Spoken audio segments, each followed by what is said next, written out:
5واں اجلاس 2 دن تک جاری رہے گا۔ تفصیلی بحث کے بعد کمیٹی نے سرمایہ کاری کی راہ میں حائل رکاوٹوں کو دور کرنے اور سٹیک ہولڈرز کے درمیان اتفاق رائے پیدا کرنے کے لیے قابل عمل اقدامات واضح کیے ہیں۔ مزید جانیں گے بول نیوز کے نمائندے فہد چودھری سے۔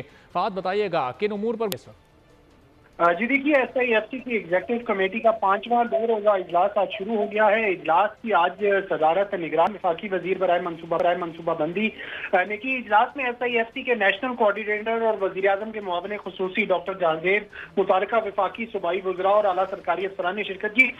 متعلقہ وزارتوں نے مختصر، درمیانی اور طویل مدتی پالیسی سطح کے اقدامات سے متعلق پیش رفت سے آگاہ کیا۔